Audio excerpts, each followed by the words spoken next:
विपिन शर्मा जी आपसे समझना चाहेंगे। देखिए अगर किसी का मतलब कोई अगर किसी के चेहरे का प्रभाव पड़ता है, चाहे वो उसके खुद के राज्य की बात हो, किसी बड़े लीडर की मैं बात कर रही हूँ, चाहे मुख्यमंत्री योगी आदित्यनाथ का एग्जाम्पल इसमें ले ले, महाराष्ट्र में भी चुनाव है, वहां पर भी उनकी डिमांड बढ़ रही है, हरियाणा में देखने को मिला, जम्मू कश्मीर में देखने को मिला, तो कम से कम कुछ तो बात होगी ना। मतलब क्यों ये चाहता है हर प्रत्याशी कि एक बार उनकी सभा में भी आ जाए तो शायद बात बन जाए।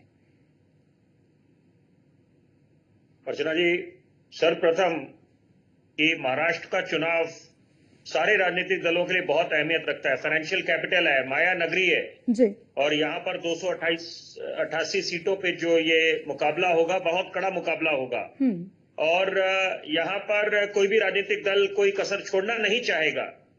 और देखिए, मैं इस पे अपने विचार रखूं उससे पहले ये बोलूंगा कि जो एक अनुमान लगाया जा रहा था कि यहाँ पर all is not well between Modi Yogi, Amit Shah Yogi और आरएसएस बीजेपी, तो यानी कि इसका मतलब ये है कि यहाँ पर all is well, all is under control, जो कि बहुत अच्छे संकेत हैं भाजपा के लिए, क्योंकि यहाँ पर भाजपा ने देख लिया कि लोकतंत्र के मंदिर में यहाँ पर विपक्ष कैसे घेरने का काम कर रही है। बहुत अच्छी बात है, हम तो चाहते हैं हमारा विपक्ष मजबूत हो, मुकम्मल तरीके से सरकार की खामियों को उजागर करे।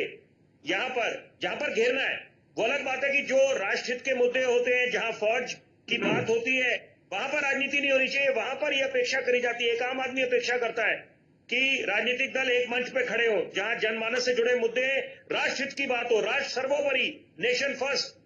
जरूरी बात है यहाँ पर समझने की कि लोकतंत्र के मंदिर में एक तरफ आप संविधान की कॉपियां लेके जाते हैं, बहुत अच्छी बात है, हम तो उसको सर माथे लेते हैं, संविधान को सम्मान करते हैं। और सबसे बड़ी बात है, संविधान के तहत तो यहाँ पर चुनी हुई सरकारों को भी आपने सम्मान करना है।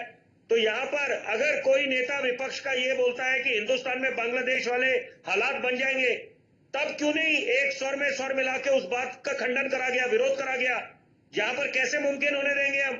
हमें तो अपने मुल्क पे नाज है हिंदुस्तान में। तो यहाँ पर ये दोहरे मापदंड जो है ये खतरनाक है, ये चिंता का विषय है। और सबसे बड़ी बात है कि यहाँ पर एक तरफ तो आप लोकतंत्र के मंदिर में वहां पर जय फिलिस्तीन के नारे लगाते हैं, तो यहाँ पर मुझे लगता है इंटरप्रिटेशन बड़ी जरूरी बात है। आज इस चर्चा में इस बात का उल्लेख हो, जिक्र हो कि इंटरप्रिटेशन, कोई नेता कोई बयान करता है तो वहां पर हम इंटरप्रेट कैसे करते हैं। जब विपक्ष की अगर बात करें, कुछ इंटरप्रिटेशन हो उनकी तरफ से, कोई नेता बयानवीर बन जाए तो बोलेंगे या तो पल्ला झाड़ देंगे कि ये हमारा इस बयान से कोई लेना देना नहीं है, या उन्होंने इस कॉन्टेक्स्ट में इस बात को कहा था। तो यही बात है, अगर मुख्यमंत्री योगी ये बात कर रहे हैं कि बटोगे तो कटोगे, उसके क्या मायने हैं, वो तो वही समझा पाएंगे कि उन्होंने किस कॉन्टेक्स्ट में कहा था। और बड़ी जरूरी बात है, ये वही मुख्यमंत्री है योगी आदित्यनाथ कि जब उन्होंने बात करी थी कि मदरसों को हाईटेक कर देते थे, एक हाथ में कुरान एक हाथ में कंप्यूटर, तब भी विरोध हुआ। तो ये तो अच्छी बात है कि आप सबको साथ लेके चल रहे हैं, सबका उद्धार चाहते हैं, विकास चाहते हैं। और ये तो गंगा जमुनी तहजीब वाला मुल्क है, हम लोग तो सर्व धर्म सम्मान करने वाला मुल्क है, हमने कभी भेदभाव नहीं समझा। बतौर पत्रकार मैं बड़े जिम्मेदारी से एक बात बोलूंगा कि मैंने कभी नहीं समझा कि मैं पहले पंडित हूँ, ब्राह्मण हूँ, हिंदू हूँ। मैं समझता हूँ कि मैं हिंदुस्तानी हूँ और यही अपेक्षा करी जाती है। लेकिन यह अजीब सा ट्रेंड बन गया है। और खास तौर पर मैं एक जरूर अपनी राय रखना चाहूंगा, फौज को दूर रखना चाहिए राजनीति से। मैं फौजी परिवार से आता हूँ जहां पर बड़े बलिदान हम लोगों ने दिए। तो यहाँ पर ये सबसे बड़ी बात है कि ये बांटने का काम कौन करता है। और जहां पर मैं मिसाल के तौर पे अर्चना जी एक बात बोलना चाहूंगा, आपके सम्मानित दर्शकों तक ये विचार पहुंचे कि जहां पर मुझे किसी बात की जानकारी नहीं है या मैं इतना ज्ञाता ना हूं, तो वहां पर मुझे बचना चाहिए बयानवीर बनने से। तो यहाँ पर हम बोलने लग जाए कि ये जो हिंदुस्तान पाकिस्तान के जो मसले हैं ये सिर्फ नेता करा रहे हैं। जनाब, हमें संवेदना दिखानी चाहिए अपने फौज के प्रति, किन विपरीत परिस्थितियों में काम करते हैं।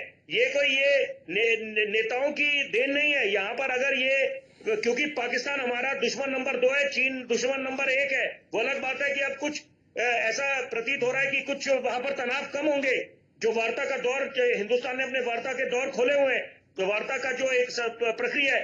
लेकिन यहाँ पर बयानवीर आप चुनावी मैदान में जाके बनते हैं, वो समझ आता है, लेकिन बेतुके बयान करने से बचना चाहिए और संवेदना दिखानी चाहिए। ये मुल्क सबका है, सब देश प्रेमी है, लेकिन लोकतंत्र के महापर्व जब आता है चुनाव, तो वहां पर बेतुकी बात करके यहाँ पर केवल अपने वोट बैंक को साधने के लिए, मुझे लगता है कि ये बड़ा गंभीर मुद्दा है, इससे बचने की आवश्यकता है।